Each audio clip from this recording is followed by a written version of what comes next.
হুজুর আকরাম সাল্লাল্লাহু আলাইহি ওয়াসাল্লামের কাছে এক যুবক এসে বলে, ইয়া রাসূলুল্লাহ, আমার নবী,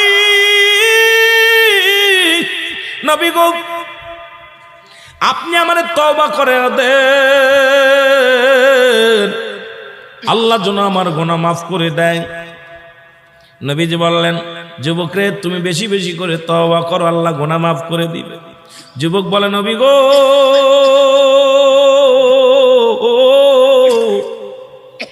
আমার বিশ্বাস আমি তওবা করলে আমার আল্লাহ মাফ করবে না, আমার আল্লাহ আমারে ক্ষমা করবে না।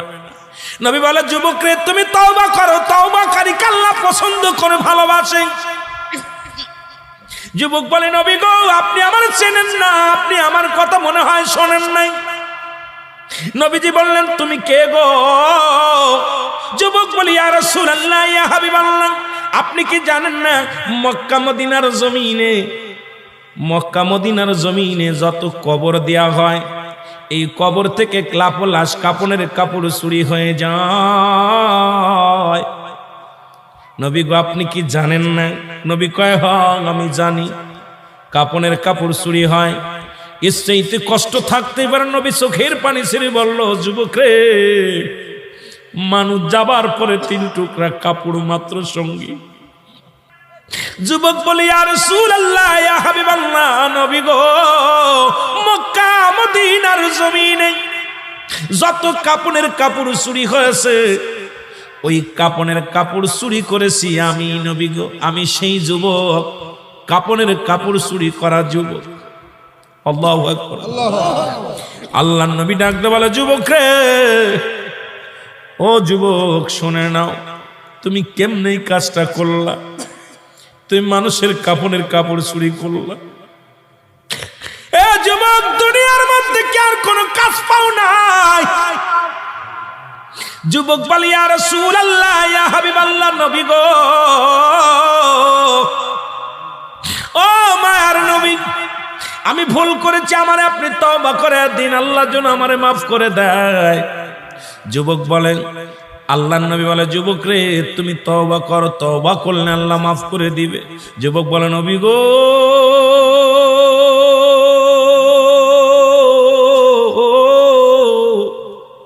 আমার বিশ্বাস এই জমিনের মধ্যে আমি তওবা করলে আমার গুনাহ মাফ হবে না, কারণ আমি এত বড় পাপী, আমি এত বড় অপরাধী।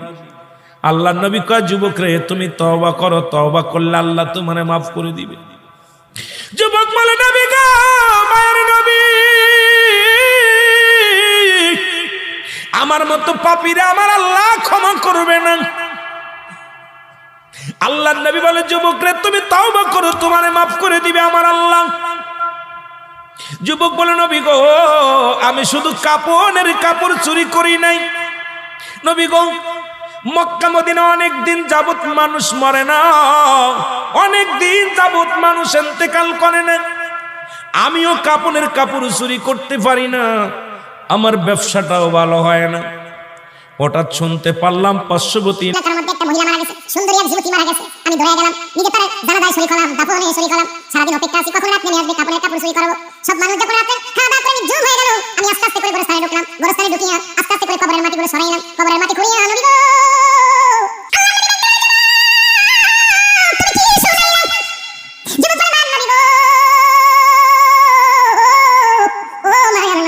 যখন আমি নবী গো ওই মহিলার সঙ্গে বিচার করি, কাপড় 3টা নিয়ে আপনার উঠলাম কবর থেকে। এমন সময় একটা আওয়াজ শুনতে পাইলাম, ডাকতে বলে, যুবক রে, আজকে আমি তোরে বাধা দিতে পারলাম না, আজকে তোরে আমি ঠেকাইতে পারলাম না। ও যুবক, আমার সঙ্গে জন্মাই করে, জীবনে কোনো বেগানা পুরুষ আমার জীবনে আসে নাই, আজকে তুই আমার সঙ্গে জন্মাই করলি।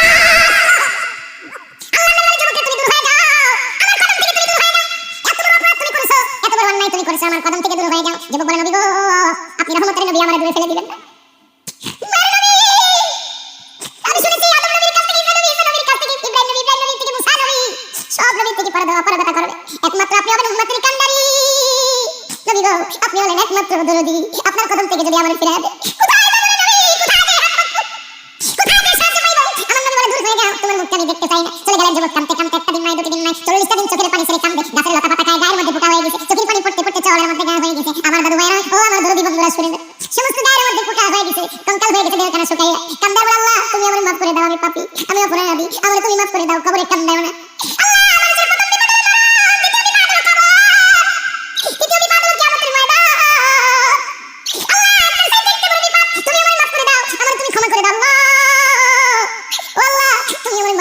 কানতে কানতে যুবকের দেহ কানা কঙ্কাল হয়ে গেল। এখন আমাদের যুবক আর কান্দিস না, তোর চোখের পানি আল্লাহ সইতে পারি না। যিনি আসমান জমিনের মালিক, এই ভূখণ্ডের মালিক, যিনি চূর্ণ বিচূর্ণ করে দিবে জমিন, আল্লাহ বলে কুল্লু মান আলাইহা, সব কিছু শেষ করে দিবে আমার আল্লাহ।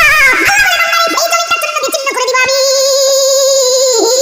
এই জমিনের মাটিগুলো পুরো তারা বানিয়ে দিব আমি। এই জমিনের যত পানি আছে পানিগুলো পুরো ছাই বানিয়ে দিব আমি। আমি আল্লাহ যেদিন কিচ্ছু বলতে কিচ্ছু থাকবে না, সেদিন থাকবো শুধু আমি। আমার কথা না, কোরআনের কথা শুনেন। আল্লাহ বলে কুল্লু মান আলাইহা ফান, সব কিছু শেষ করে দিবে আমার আল্লাহ। আল্লাহ তাই বান্দারে, সেদিন থাকবো শুধু আমি আল্লাহ, আর আমি থাকবো আমার নবীর ভালোবাসা নিয়ে।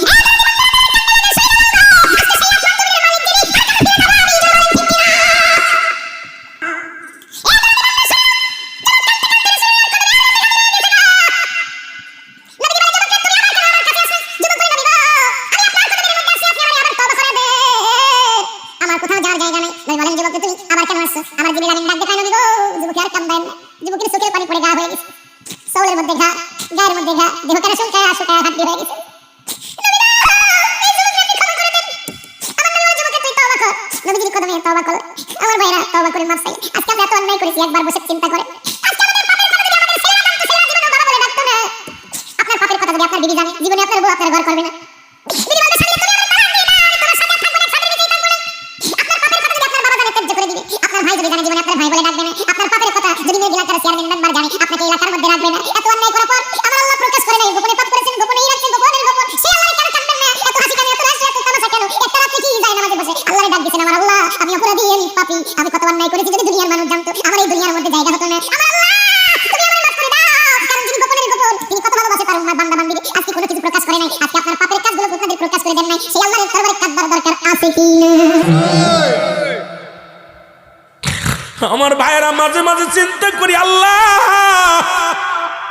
বয়স 43 পা দিয়েছি, বাবারে কখন যেন মৃত্যুর ডাক পড়ে যায়। মনে হয় আমি বাচ্চা বয়স, আসলে না রে বাবা। 43 পা ফেলাইয়া দিছি, আর 2-1 বছর বাঁচবো কি জানি না। কখন যেন মালাকুল মাউত এসে যায়, কখন যেন ধরা পড়ে যায়। বাবারে কখন যেন আপনাদের একদিন শুনবেন রুহুল আমিন সিদ্দিকী আর নাই, এই দুনিয়ার মায়া ছেড়ে চলে গেছি। ওই যেদিন মসজিদের মাইকেল খাম পড়ে যাবে, আমার ছোট্ট একটা বাচ্চা আছে, আল্লাহ এই ছেলেটা একটা গজল গায়, আমার বারবার মনে পড়ে। আমি বুকের ভিতরে নিয়ে বলি, বাজান রে তুমি কেন এই গজলটা গাও? কাব্য গো, দেখি সব মানুষ শুধু চোখ বুজে রায়, আর কাপনের কাপড়, সাদা কাপড় পরায় আমাদের গোরস্থানে শোয়া দেয়। এ মুসলমান, মাত্র 3 বছর বয়স শিশু ছেলে।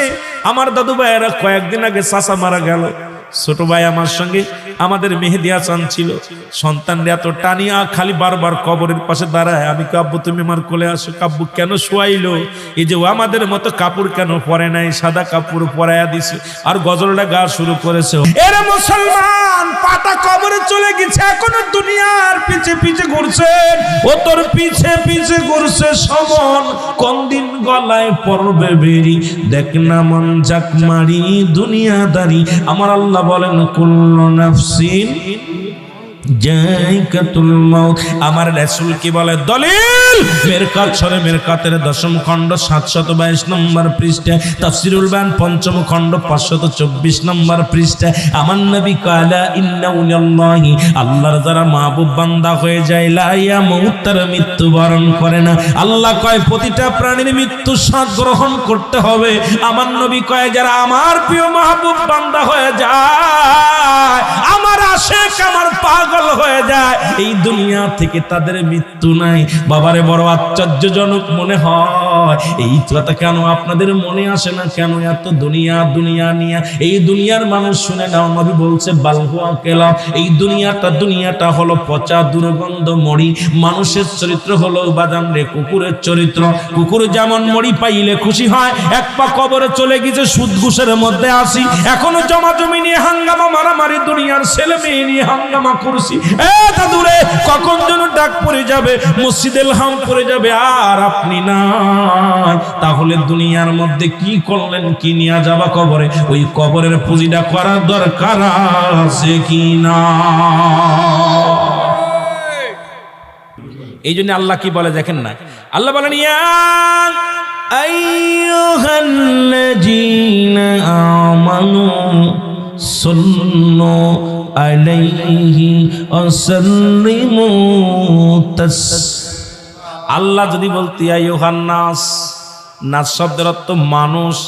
মানুষের মধ্যে বেঈমান গুলো আছে, মানুষের মধ্যে বাটপার গুলো আছে, মানুষের মধ্যে কাজ্জাব আছে, এরা জীবনেও নবীরে ভালোবাসবে না। আল্লাহকে এই মানুষের মধ্যে একটা মানুষ আছে, তারা হলো ঈমানদার। ঈমানদারেরা শুইনা নাও, দুরূদ ও সালাম পাঠ করো কার উপরে? আমার নবীর উপরে। এই জন্য ঈমানদারেরা নবীর জন্য পাগল, জোরে বলেন মারহাবা।